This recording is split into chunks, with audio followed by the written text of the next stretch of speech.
Каскадер мирового уровня Эльбрус Уртаев. Осетинский джигит более 30 лет живет в Южной Африке. Он создал там свою конную студию, которая сотрудничает с режиссерами Голливуда. Известный конник не забывает и о своей малой родине. Сегодня он в студии 15-го региона.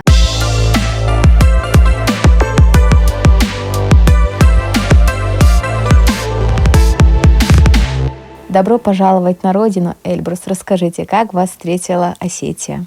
Добрый день. В первую очередь я хочу как-то поприветствовать Осетию. Я буквально приехал несколько дней назад. Да, многие не знают, что я здесь. Я как-то особо, не говорил знакомым, родным. Да, хочу поприветствовать всех. И очень приятно быть. В этот раз как-то подольше меня не было здесь. Это в связи с этими нюансами, как COVID, 3 года меня не было здесь.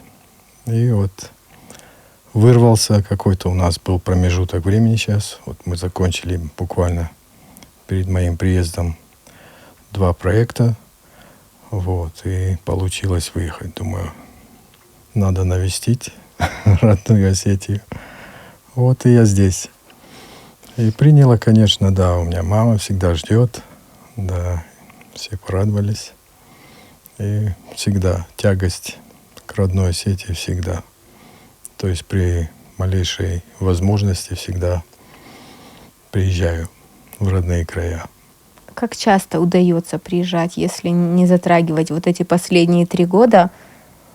Пытаюсь почаще, конечно. Раз в год, раз максимум в 2 года. Раз я как-то получается, да.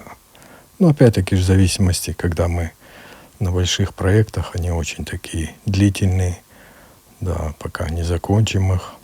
Это все с работой связано тоже. Вы очень любите Северную Осетию, скучаете по ней, а удалось ли на таком расстоянии привить любовь к республике детям? В этом плане я скажу так, что не только детям, то есть на сегодняшний день знают все проекты, которые мы работаем, там уже все знают, это представители Северной Осетии, то есть всегда даже наши логотипы, все, флаги всегда с нами. То есть я коротко отвечу, там любовь и признанность, то есть уже люди уже в курсе, то есть со многими компаниями мы всегда работаем, начиная с Болливуда, с Голливудом. И также все компании мира приезжают к нам в Южную Африку. То есть там площадка очень такая зарекомендовала себя на сегодняшний день.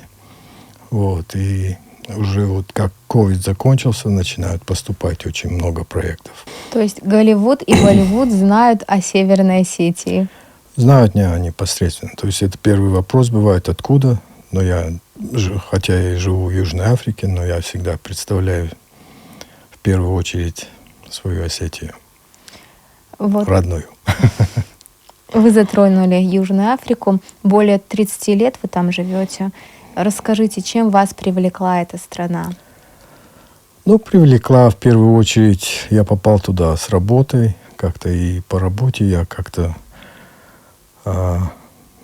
начал свою деятельность там и как-то вошел в кинопроизводство там, и как-то пошло так.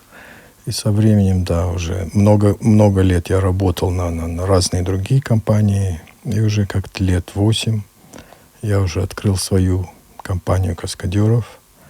Называется Film Equus. Да, film — это фильм, Equus — это подразумевается все, что связано с конными делами. То есть может быть и спорт, может быть и фильмы, там все это объединено в это слово. Да, и поэтому очень красивая страна, будем говорить так. Даже если взять фильмы, почему приезжают туда, там настолько все разнообразно. То есть какие бы либо площадки им не нужны были, начиная с океана, озера, там до пустынь. Все на месте и буквально в очень небольших расстояниях все. Поэтому популярность очень большая. Вы уже сказали о своей студии. Расскажите, сколько каскадеров туда входит и как к вам попасть?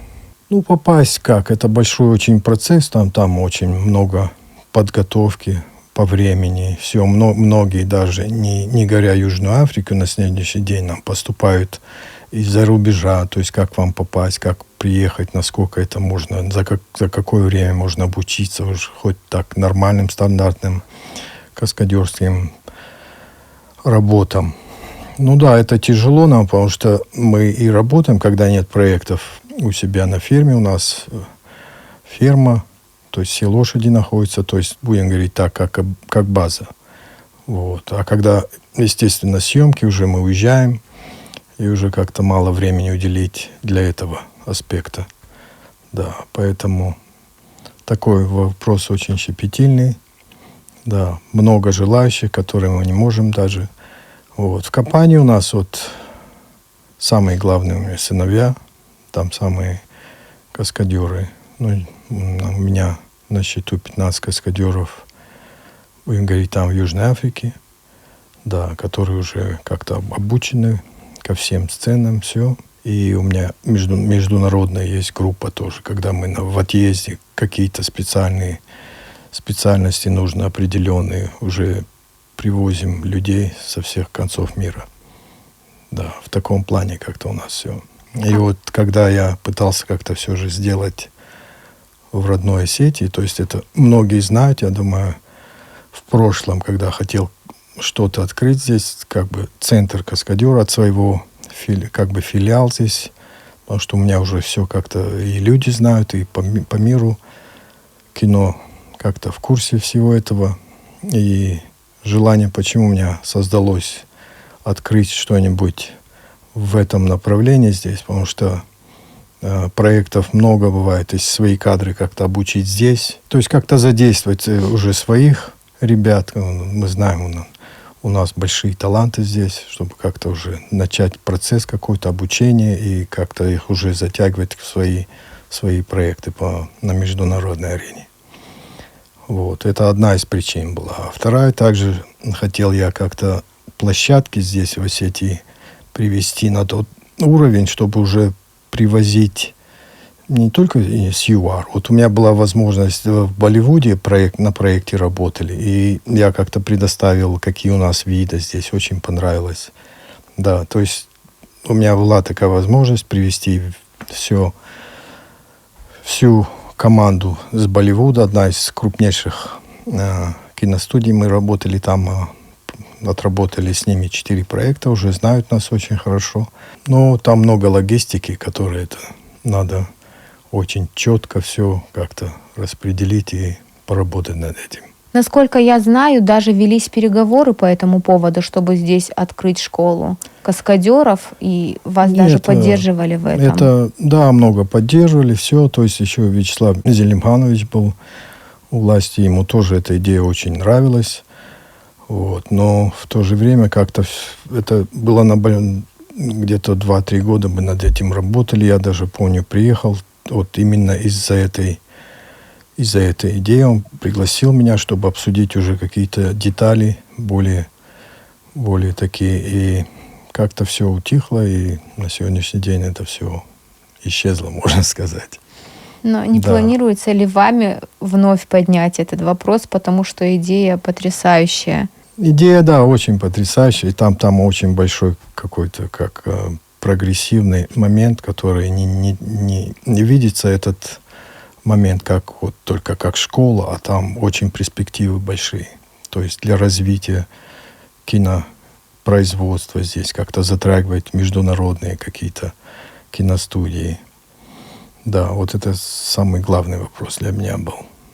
Ну, может, еще как-то получится, да. Просто действительно, это у меня одна из главных таких желаний было, чтобы у меня-то все там идет, то есть как и работа, как и все проекты постоянно. Просто вот это еще хотел я ввить, да, как-то, чтобы здесь, в родной Осетии, у нас тоже как-то поднялось. Для примера приведу, на сегодняшний день в Казахстане, то есть им много помогали, и правительство, и все, то есть они на такой уровень вышли, каскадеры, то есть на большой уровень международный.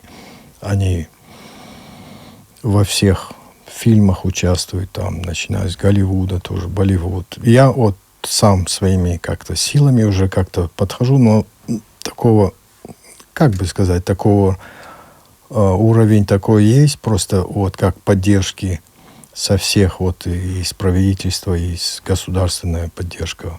У меня такой нету, нежели как вот эти взять каскадеров вот, Казахстана, к примеру. Да, очень на таком серьезном уровне. И вот хотелось бы тоже как-то подняться и вовлечь своих ребят, то есть родных здесь. Но это подготовка там должна быть серьезная, там несколько лет, чтобы действительно выйти на уровень этих стандартов. Возможно, даже привлечь артистов конного театра «Нарта». Вы как-то... Ну да, это привлечь одно дело, да. То есть это аспект совершенно другой. Там джигитовки, а там много уже совершенно каскады. То есть знать надо, как это снимать, как падение там. Ну там много нюансов, которые, да, совершенно будет новое. Но уже когда у человека есть подготовка конная, то есть уже и физическая, то уже можно как-то вести и подготавливать на этот уровень.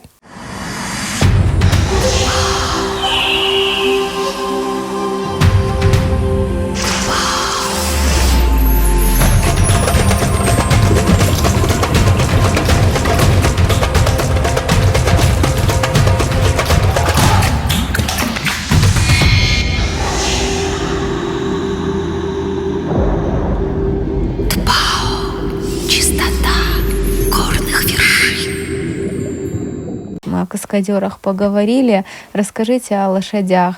У вас их много, и, наверное, породы тоже разные. Да, у меня сейчас на фирме по 30 лошадей. То есть они все подготовлены для определенных сцен. Там по окраске они все разные. То есть фильм, вот у меня переговоры буквально пару дней назад уже я приехал сюда, у меня конференция была. Они начинают снимать в октябре. Netflix снимает фильм. В Южную Африку они едут. То есть этот фильм уже он действует. То есть 2 сезона сняли, 3 они прилетают туда. То есть опять-таки же из-за всех вот этих видов, которые в ЮАР. То есть и в то же время и дешевле им тоже снимать в Южной Африке, нежели в Европе или где бы не было это все. Там обычно как процесс это идет. Они приезжают со всеми своими главными, например, главный оператор, режиссеры, всего остальных. То есть настолько подготовленные люди там, то есть они уже нанимают, естественно, уже там людей. Вот. И поэтому как-то вот в этом уровне я уже переговаривал с ними, все, уже как-то хотят в октябре начать этот фильм. И лошадей, вот, и в то же время они уже высылают мне лошадей, которые уже установлены в фильме. Это надо их вот идентично найти таких же лошадей, чтобы они совпадали уже с героями предыдущих сериалов. Да, вопрос щепетильный такой. Вы нам расскажете, что это за сериал? Сериал у меня, кстати, сейчас была, вот перед тем, я бы даже не приехал, там подготовка, это что в октябре, а до этого вот Netflix, мы уже начали готовиться, все, и неожиданно они сократили как сериал в фильм. То есть они 6 месяцев сократили до 6 недель. Вот, это называется фильм «Ведьмак». Не знаю, кто видел, да, это уже сезон 4, они хотели у нас снимать. То есть у нас там конференции, все там месяца 3 уже, то есть логистика, все, подготовка в полной мере. И буквально там, почему это произошло, они не были уверены, будет успешный фильм или нет. Главный актер, который в предыдущих сериях, Джерард его звали, вот, он переходит на другой проект. И вот этот весь, и вот элементарно из одного актера они все это убирают и сокращают. То есть они уже знали, там успех не будет тот, который они ожидали. Тот же другой проект, перед тем, как я приехал сюда, они снимают фильм, тоже сериал, называется «Шака Зулу». Это про короля зулувцев, который вот в Африке. Тоже такая история очень богатая, крупная. Вот этот, и снимает его Paramount Studios. Они уже на нем 7-8 месяцев работают. Да, если сказать. Там осталось 2-3 недели. У нас там сцена такая боевая. Лошади на свечку, там заваливаются, падают, там убивают людей. Вот, и мы это все готовим. И буквально перед съемками 2 дня осталось. И нам говорят, все, проект закрыт. Это осталось им 2 недели закончить все. И вот по какой-то причине, до сих пор не знаю, они закрывают его полностью. Окончательно. Но, к счастью, вы здесь. К счастью, да. Все как-то случается. А проект, который будет сниматься, вы ведете переговоры? А это уже, да, это новый проект, который называется «Колесо времени». Его называют. Я его специально посмотреть. Он такой серьезный проект. Он как-то напомнил мне фильм даже «Игра престолов». То есть вот так там крупно все, такие декорации, все там серьезно. Да, и вот на 3-й сезон они прилетают к нам, это в октябрь. Начнем мы подготовительные работы уже в сентябре. То есть октябрь-ноябрь, это наши съемки будут в это время. То есть вот у меня конференция была, вот через Zoom разговор, вот, со всеми продюсерами, все. То есть я им показал, какие у нас лошади, все. То есть они очень довольны этим. Вот, и будем приступать уже потихоньку готовить. Ну, будем надеяться, что удастся, и мы все будем смотреть этот сериал обязательно. Удастся. Да. Конечно, удастся. Без этого нельзя. Вы коротко упомянули уже, но все-таки ваши сыновья пошли по вашим стопам. Как так получилось, что они стали каскадерами? Ну, это наверное, сам Бог велел, потому что как они родились в этой сфере с лошадьми, все, вот как начиная с 2 лет, я их всегда, даже перед тем, как они начинали ездить сами, я их заберу с собой. То есть вся любовь, то есть наша жизнь была конкретно как-то в этой сфере с лошадьми, все вот так как-то, да. То есть у них любовь очень такая к ним появилась, там так других даже каких-то сфер не было, чтобы они пожелали делать это или то. То есть они полностью тоже они в этом деле со мной. И где приятно, да, когда ты сам работаешь, и сыновья как-то все вместе, очень интересно. Да, и они много дублируют главных актеров. Вот у нас вот сцена, и кстати, вот которые работали перед отъездом, тоже фильм, там как бы экшн-сцена была.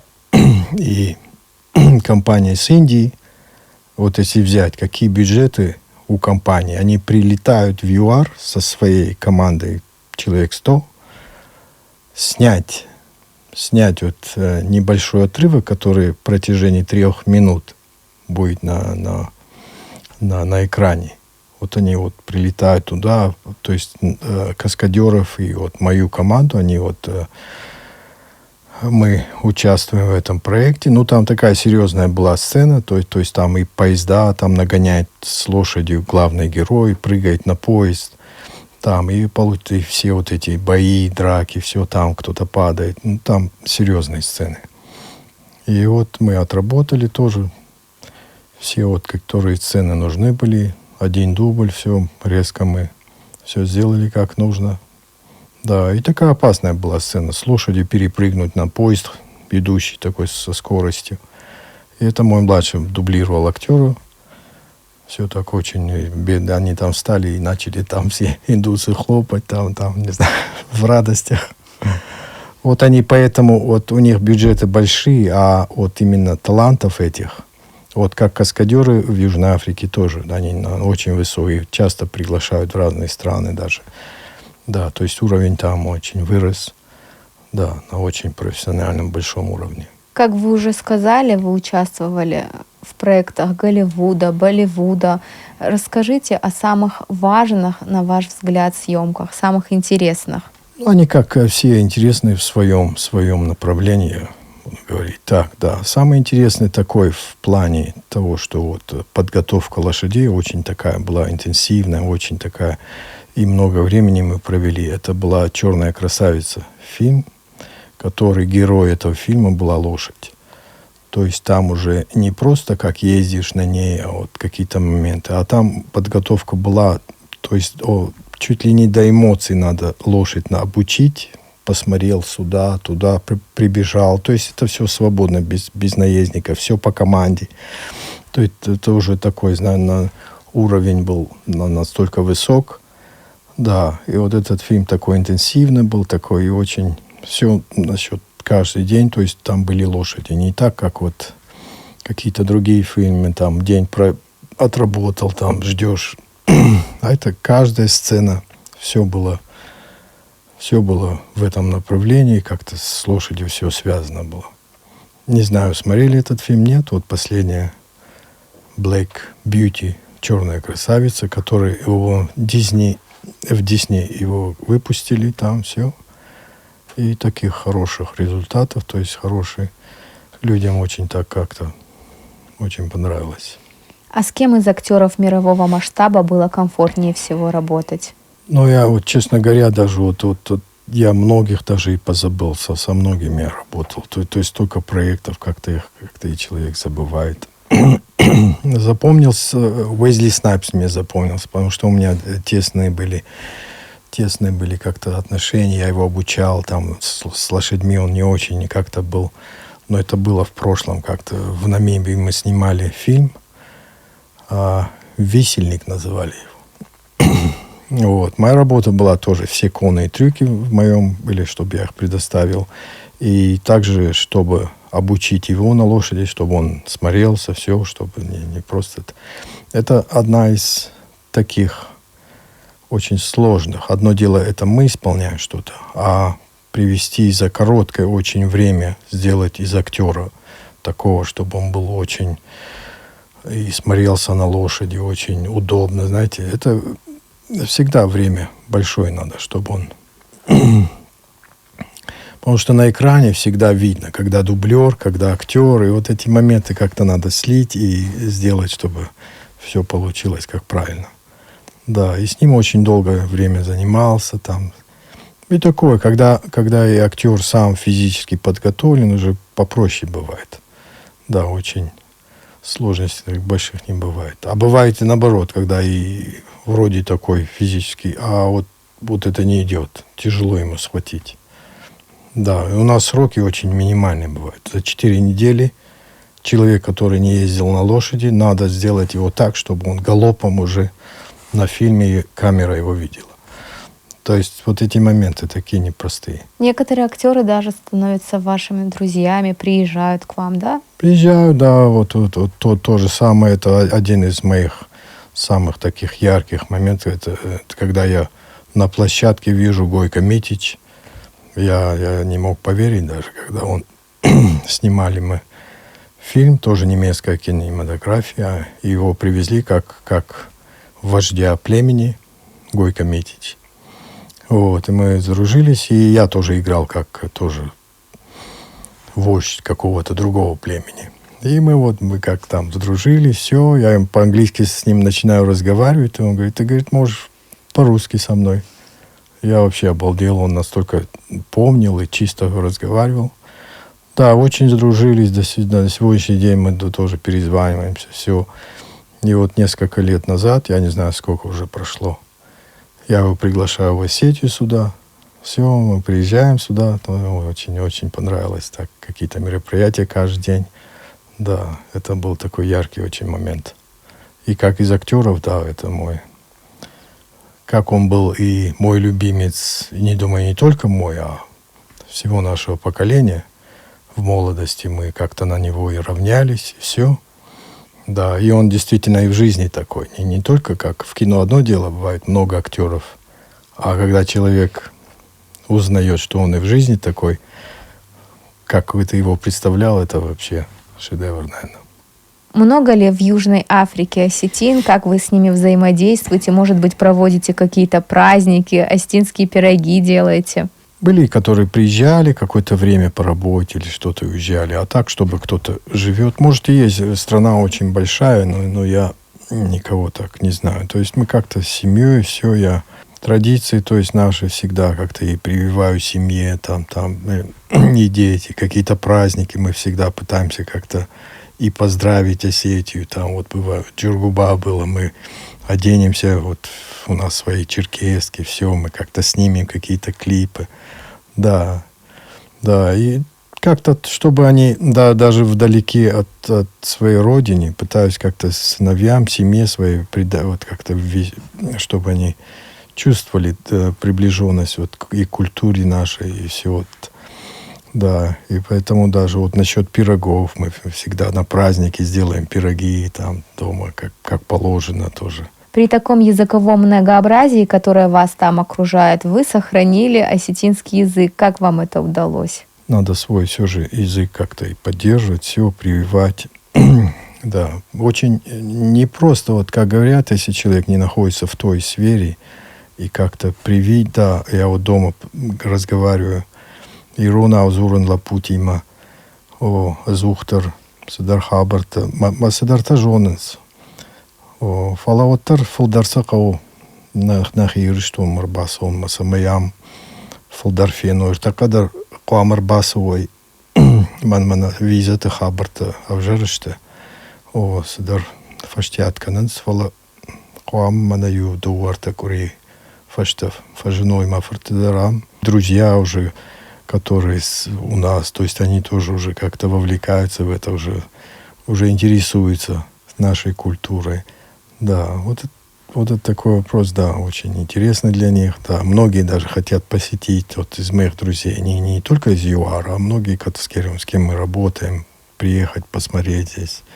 Да, которые в ближайшее время, думаю, да, мы и пригласим, и актеров каких-то таких, да, которые любят все, вот, что прививаем, мы им и рассказываем всегда, показываем наши вот красивые вот горы, вот все вот такое. Будем рады. Расскажите, о чем вы мечтаете сейчас? Опять-таки идти если назад, вот когда я начал говорить, моя мечта вот на сегодняшний день, как я сказал, вот создать что-то в этом же роде, что-то у себя здесь, в Осетии. Да, и опять-таки много об этом говорилось, какой-то проект вот наш, что-то, ну вот с таким бы удовольствием вот про нашу историю что-то снять. Вот настолько она богата, и вот нету на сегодняшний день действительно достойного проекта, который можно выставить на международный вот это рынок такой. Да, где есть все эти таланты, чтобы все это сделать, все это снять на профессиональном уровне. Да, вот это одна из моих была бы таких целей и желаний, которые, надеюсь, как-то все же когда-то мы это все сделаем. Мы будем мечтать об этом вместе с вами. Спасибо вам большое, что пришли. Приезжайте почаще. Не за что. Очень было приятно. Да, спасибо и вам за приглашение. Вот тафием был за что. Анкалма кажется, что там. Что можно. Забаху. Забахманут.